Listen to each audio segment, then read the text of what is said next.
પંચમહાલમાં ફરીથી અધિકારીઓની રેકી થતી હોવાનો પર્દાફાશ થયો છે। જિલ્લા પોલીસ કલેક્ટર પ્રાંત અધિકારીની રેકી કરવા ગ્રુપ સક્રિય થયા છે। ખાણ ખનીજ વિભાગ, વન વિભાગની પણ રેકી થઈ રહી છે। વોટ્સએપમાં ગ્રુપ બનાવીને અધિકારીઓની રેકી કરવામાં આવી રહી છે। ગુમનામ, કિસ્મત, લીંબુ સોડા, રંગીલા રાજા નામના વોટ્સએપ ગ્રુપ સક્રિય થયા છે। જિલ્લાના ગ્રુપમાં 200 થી 500 લોકો જોડાયેલા હોવાનો ખુલાસો થયો છે।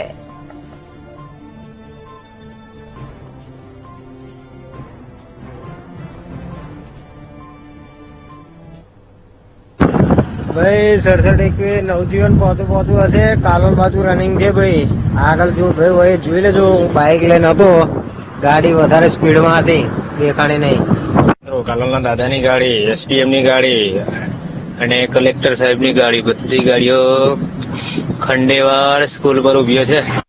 ચાલો ભાઈ ગ્રુપના મિત્રો વેજલપુર સર્કલ ખરસલિયાવાડી ચોકડી અને મેલોલ ચોકડી એકદમ ક્લિયર છે।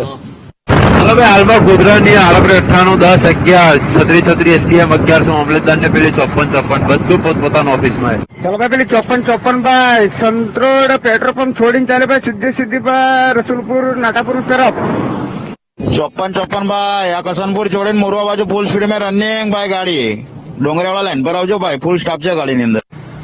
ચલો ભાઈ કાલોલનો પટ્ટો આજે એકદમ ક્લિયર છે ભાઈ કોઈ ડાઘો છે નહીં। હેલો ભાઈ કાલોલ વાળા ભાઈઓ બોલો ભાઈ પેલા જિલ્લા ટ્રાફિક નું બોલો ભાઈ 67-21 નું બોલ્યા લો। ચાલો ભાઈ જિલ્લા ટ્રાફિક 67-21 મેલોલ ચોકડી છોડીને ભાઈ ચાલી ગોધરા બાજુ। અલા ભાઈ કાલોલ વાળા પેલા જિલ્લા ટ્રાફિક નું લોકેશન આપો ભાઈ 67-21 નું લોકેશન આપો ભાઈ। ચાલો ભાઈ 54-54 ભાઈ સાલિયા ફાટક પહોંચ્યું ભાઈ। ચલો ભાઈ એક પોલીસ ગાડી દેવલુકવાથી દામાવ તરફ છે ભાઈ। પેટ્રોલ પંપ હમે બેહરાઈ પણ કોઈ ગાડી બાડી આવતી નહીં। 14 તારીખે સાંજે કાલોલ તાલુકાના ખંડેલાવ ગામની અંદર કલેક્ટર સાહેબની અધ્યક્ષતામાં રાત્રિ સભાનું આયોજન હતું। તો એમાં કલેક્ટર સાહેબ મારું વાહનો જે છે એ ત્યાં રાત્રિ સભામાં ગયા હતા। તો એનો અમને મીડિયા દ્વારા એવા રિપોર્ટ્સ મળ્યા છે અને ઓડિયોઝ પણ મળ્યા છે કે જેની અંદર જેટલા પણ અધિકારીઓ છે એમનું લોકેશન્સ આપવાની આની અંદર વાત થઈ છે। તો એ જેટલા પણ ઓડિયોઝ છે એનું ગ્લેટર કરી અને અમે ખાણ ખનીજના ભૂસ્તરશાસ્ત્રી સાહેબને મોકલાવ્યું છે। એના ઉપર નિયમોસારની કાર્યવાહી થાય અને આ જેટલા પણ વ્યક્તિઓ છે ગુમનામ કરીને વોટ્સએપ ગ્રુપ છે જે અંદર જે વ્યક્તિઓ છે એનો પણ અમે ઉલ્લેખ કર્યો છે કે આ વ્યક્તિઓ છે જેનો અમને માહિતી મીડિયા દ્વારા મળી છે તેના ઉપર આગળની જેટલી પણ ફોજદારી કાર્યવાહી કરવાની થાય છે એ સમયસર થાય। તો અલગ અલગ વોટ્સએપ ગ્રુપ બનાવી અને અધિકારીઓની રેકી કરવામાં આવી રહી છે। કઈ ગાડી અત્યારે ક્યાં છે, કયા અધિકારીઓ અત્યારે ક્યાં છે, તમામ બાબતની જાણકારી વોટ્સએપ ગ્રુપમાં શેર કરવામાં આવે છે। જિલ્લાના ગ્રુપમાં 200 થી 500 લોકો જોડાયેલા હોવાનો પણ ખુલાસો થયો છે। વિગતો સાથે સંવાદદાતા વિવેક જોડાયા છે। વિવેક, શું વધુ વિગતો આ મામલે મળી રહી છે? અધિકારીઓની રેકીનો મામલો વધુ એક વખત સામે આવ્યો છે।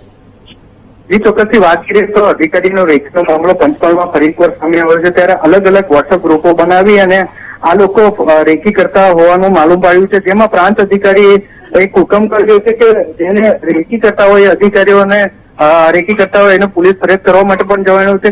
ખાણ ખનીજ વિભાગ, જિલ્લા પોલીસ ડીએસપી, પ્રાંત અધિકારી આ તમામનો જે કિસ્સો છે અગાઉ પણ સામે આવ્યો હતો। વીટીવીએ અહેવાલ પ્રસારિત કરતાની સાથે અલગ અલગ 2 ગુના નોંધાયા હતા, પરંતુ ફરીવાર અલગ અલગ વોટ્સએપ ગ્રુપના જે ગ્રુપો છે બનાવીને આ ગ્રુપો ફરી એકવાર સક્રિય થયા છે। જેમાં રંગીલા રાજા તેમજ અલગ અલગ જે 4 ગ્રુપો બનાવવામાં આવે છે। હાલ ગ્રુપો તે સક્રિય થઈને એ જ ગ્રુપના સભ્યો ફરી અધિકારીઓનું લોકેશન આપે છે।